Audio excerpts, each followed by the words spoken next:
Look, Bumble knows you're exhausted by dating. All the must not take yourself too seriously and 6'1" since that matters. And what do I even say other than hey? Well, that's why they're introducing an all-new Bumble with exciting features to make compatibility easier, starting the chat better, and dating safer. They've changed, so you don't have to. Download the new Bumble now.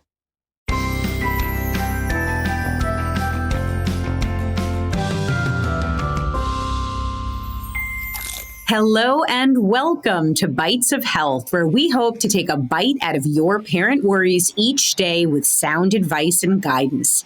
Every morning, we'll answer a commonly asked pediatric question in 5 minutes or less. I'm Dr. Jess Steyer, a public health scientist, and today I'm joined by Dan Zauderer, founder and CEO of Grassroots Grocery, an amazing nonprofit out of New York City. Today, we are going to talk about food insecurity. The clock is ticking, so let's get to it. All right, Dan. So first of all, what is food insecurity and what contributes to it? So food insecurity is really it's got a wide umbrella. And what it is when a family or an individual lacks access to food that would allow them to have a thriving and healthy life. So it's not necessarily about having no food available. It's about having access to the right kinds of food and the right amounts of that food and knowing what to do with that food. So the lack of that is really what's come to be known as food insecurity, especially in a more first world country like the United States. Food insecurity is such a complex issue. We live in a very unequal society, and there are no very clear causes that are singular. It's really just an intersectionality here. But what we want to do, especially through the work that I'm involved with in my nonprofit Grassroots Grocery, is we want to encourage everyday people who are not necessarily, food policy people or government people or nonprofit people, just everyday people that have kids, that have a family, and that have a regular life, to find easy ways to get involved in being a part of nourishing their community, creating bottom-up change and building a movement based on joy. And from there, once we have a huge base of people that are just excited about this, I think that so much more can spring out of it. And so the first thing is just really shifting the narrative to make it about joy and celebration. Let's celebrate health. Let's celebrate wellness and vitality. And from there, I think that so much more can spring. I love that. So, sometimes there's this idea that people who are facing food insecurity, they just need to make better choices about food. There's some shame and some guilt. So can you maybe speak to some of the challenges that make those choices much harder than it seems for certain people? So people are eager for fresh and healthy fruits and vegetables, no matter where they are. And I know this because we have a distribution every Saturday where volunteer drivers show up at 30 different communities in some of the lowest income neighborhoods of the Bronx and Harlem.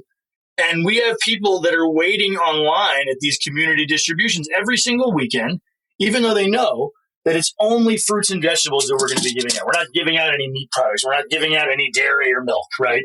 So the real reason that people are not making quote unquote better choices, it's not because of a lack of desire.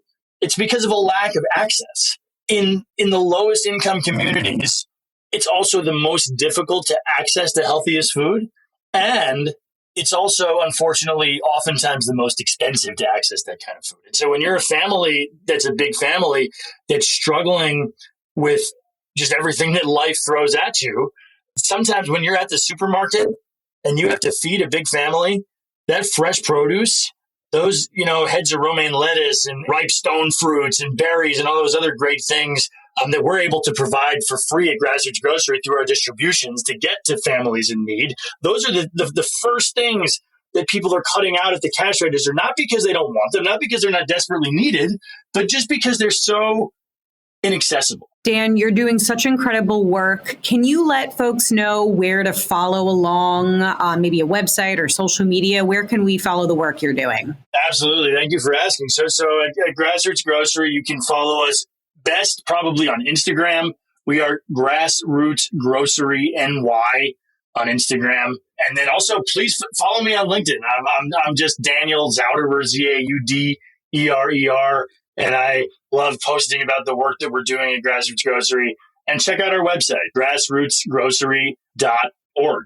We would love to have you learn more about us. We'd love for you to volunteer with us. Come check out a student food recovery task force where we have students that are online in a Zoom panel sharing about the work that they're doing to rescue the food in their cafeterias. Come join us in the Bronx for a produce party they happen every Saturday. Just really excited to be sharing this with families that are eager to make a difference with their kids. All right. Well, I learned something. We hope you learned something, and we have lots more to share. You can get your bite of health every day, Monday through Friday.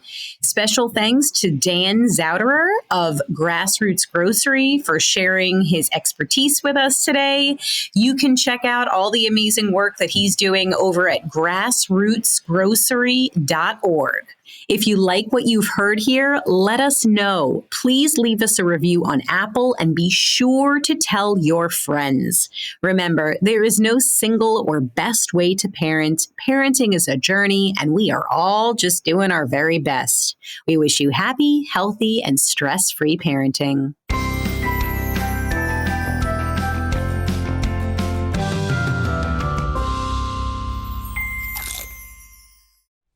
If you like this podcast, can we recommend another one? It's called Big Picture Science. You can hear it wherever you get your podcasts, and its name tells part of the story. The big picture questions and the most interesting research in science. Seth and I are the hosts. Seth is a scientist. I am Molly, and I'm a science journalist. And we talk to people smarter than us, and we have fun along the way. The show is called Big Picture Science, and as Seth said, you can hear it wherever you get your podcasts.